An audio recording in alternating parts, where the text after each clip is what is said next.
Les gars, arrêtez tout, suivez attentivement les grosses informations du football mondial du jour. Il se passe des trucs de dingue et il faut qu'on en parle. D'ailleurs, si tu es nouveau ici, abonne-toi tout de suite pour ne rien rater de la actu. Allez, on commence direct. Depuis l'absence de Lamine, il y a beaucoup moins de fantaisie, on prend beaucoup moins de plaisir, mais le plus important c'est les 3 points et vivement que cette Liga se termine. Une première mi-temps très compliquée, moi je trouve qu'il y a beaucoup trop de bricolage alors qu'on a les joueurs pour. Moi personnellement je trouve que mettre Fermin à gauche c'est le brider. Je préfère 100 fois le mettre titulaire au poste de numéro 10 et mettre Olmo sur le banc. Et faire jouer Rashford si tu veux un joueur qui percute, ou faire jouer Ferron si tu veux vraiment un joueur qui se comporte comme un deuxième attaquant. Comme ce qu'il a fait en deuxième mi-temps. Les remplaçants ont été game changer, Rashford est rentré, il t'envoie cette superbe passe pour Lewandowski. Quand tu vois Lewandowski te mettre ce genre de but dans des moments clutch, t'as l'impression qu'il est éternel. Et Ferron qui est venu plier le match sur une superbe passe de Fermin. Enfin moi je préfère largement jouer Fermin en 10 titulaire devant Olmo que de le brider sur le côté gauche. Même s'il s'en sort bien et il a d'ailleurs été le seul joueur qui a apporté du danger en première mi-temps. En tout cas Ferran Torres a l'air en jambes, s'il part pas j'espère qu'il aura la même énergie la saison prochaine en début de saison. Et qu'il accueillera bien la concurrence. Quand Pedri était au sol les gars je vais pas vous mentir, mon cœur s'est arrêté. Enfin bref, sinon vous les gars vous en pensez quoi? Ramenez-vous sur cette impatience en nuit. Les gars, c'est bien connu, toujours attendre la 90e minute avec le FC Barcelone. On vous a prévenu pourtant, on vous l'a dit pas mal de fois. J'entends des échos comme quoi, il y en a ils pensaient qu'on allait faire un 0-0. Il y en a ils pensaient qu'on allait perdre. Les gars, regardez un match du Barça sans Lamine Yamal et sans Rafinha.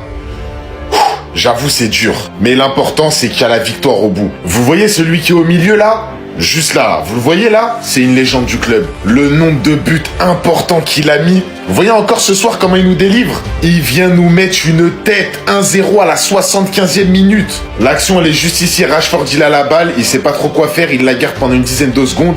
Lewandowski va se déplacer, il va lui mettre un ballon pile sur sa tête, boum! Le gardien il a rien pu faire. On prend les 3 points à l'extérieur, la Liga les gars c'est fini pour le Real Madrid, elle est à nous. La vérité ils m'ont fait peur, je me suis dit on va quand même pas faire un match nul. Sans Lamine Yamal et sans Rafinha on est nul ou c'est comment? Mais il y a des joueurs qui m'ont quand même convaincu. Lewandowski, Ferran Torres qui marque en fin de match. Il y a d'autres joueurs qui m'ont aussi fait plaisir, mais en attendant le Classico très bientôt, encore une victoire du Barça. Barça.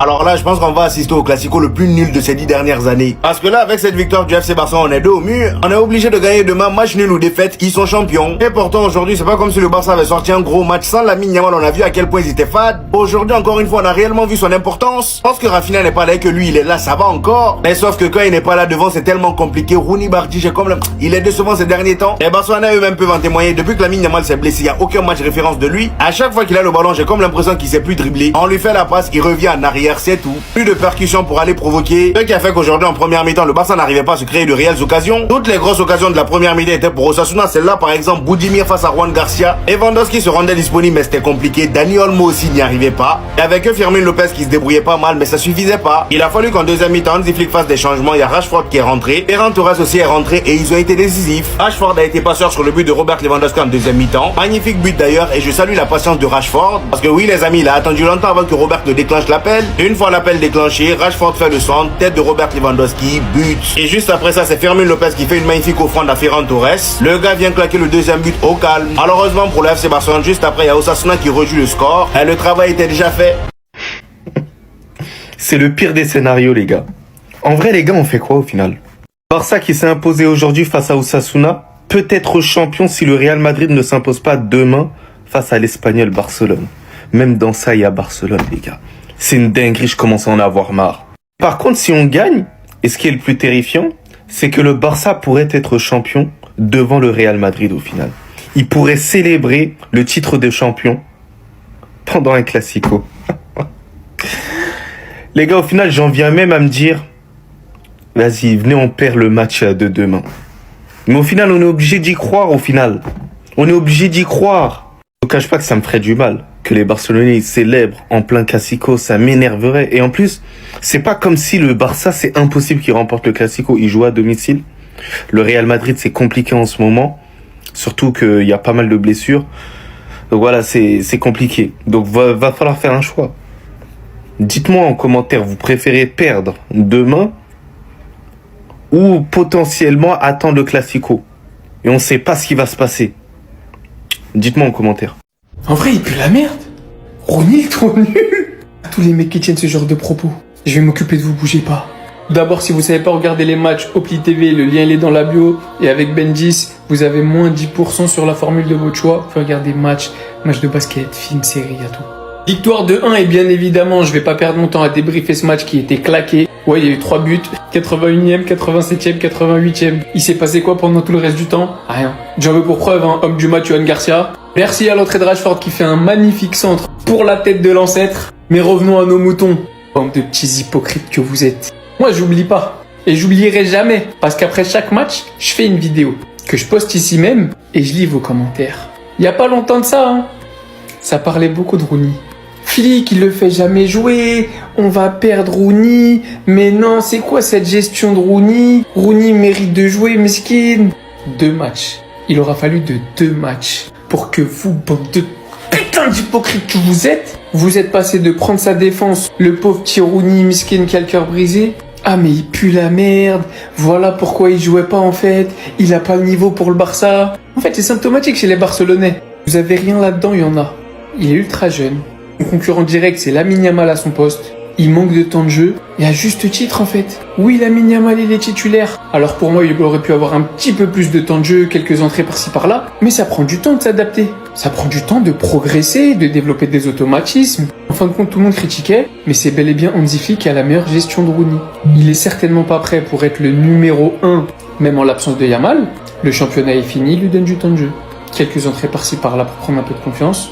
Et il doit prouver. C'est comme ça qu'on traite des jeunes dans le football et des remplaçants.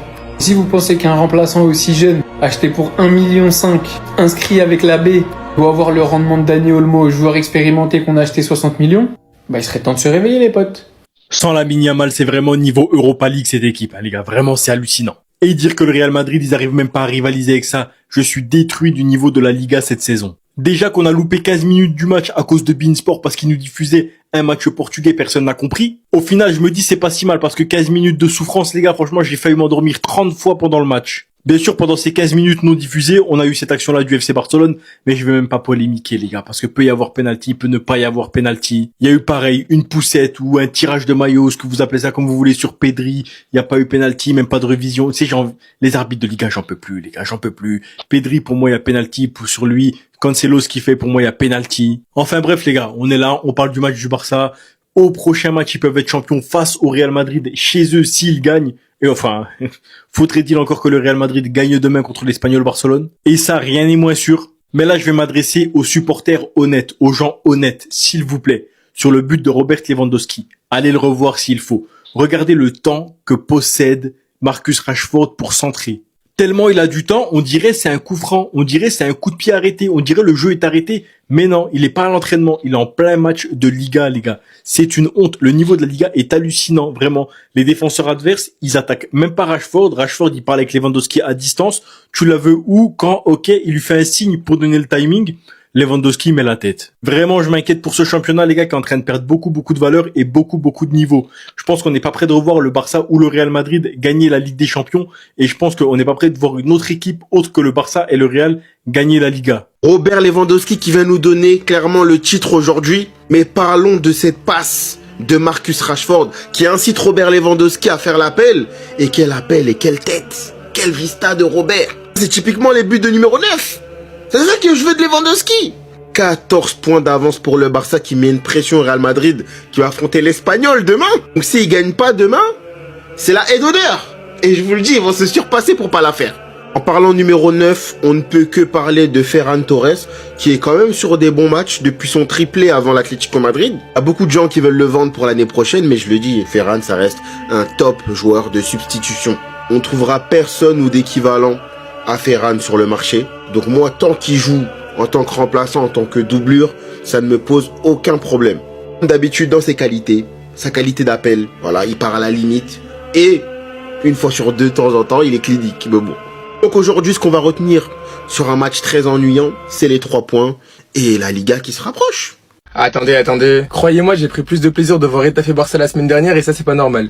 Mais bref, victoire du Barça sur le score de 2-1 contre Osasuna et cette victoire dans la course au titre, elle est ultra importante. Provisoirement, le Barça a actuellement 14 points d'avance sur le Real Madrid étant donné qu'ils joueront demain soir contre l'Espagnol et en cas de faux pas du Real Madrid demain, le Barça sera champion. Et être champion une semaine avant le Classico, ça voudrait dire quoi? Qu'avant le match la semaine prochaine, ils nous feront la haie d'honneur. Et pour le coup, j'ai hâte de voir ça. Mais bref, pour parler un peu du match, honnêtement, il y a pas grand chose à dire. La première mi-temps, elle a été archi ennuyante, j'étais à ça de m'endormir l'équipe. Et vraiment à ça parce qu'il se passait rien du tout. On avait un Barça en fait qui ne produisait rien. On dirait qu'il y avait pas d'envie. Et bref, à deux doigts de s'endormir quoi. En deuxième mi-temps, heureusement, ça a bougé un peu plus, avec notamment des changements. Hansi Flick a fait rentrer Rashford, Ferran Torres et Frenkie de Jong. Et pour le coup, monsieur Marcus Rashford, tout comme la semaine dernière contre Retafe lorsqu'il est rentré en jeu, il a été décisif. Cette fois-ci, il a pas été buteur, mais il a été passeur pour Lewandowski, qui nous a permis de inscrire le but du 1-0. Sur l'action, il lui adresse un magnifique centre, sachant qu'avant de lui adresser le centre, il s'est limite arrêté, limite il a stoppé le jeu en mode tranquille. Et derrière, il lui a adressé le centre et Lewandowski a terminé parfaitement de la tête. 5 minutes après, sur une passe de Fermin Lopez, Ferran Torres est venu inscrire le but du 2-0. Ferran Torres, qui depuis son match contre l'Atlético Madrid en quart de finale est en pétard, faut le dire, On constate que clairement il y a du mieux et il a retrouvé sa confiance. Et en toute fin de match, malheureusement, Osasuna a marqué. Et en plus de ça, avant le temps additionnel, ce qui veut dire que sur la fin du match, on a un petit peu serré les fesses. Mais heureusement pour nous, ça a tenu et le Barça s'impose.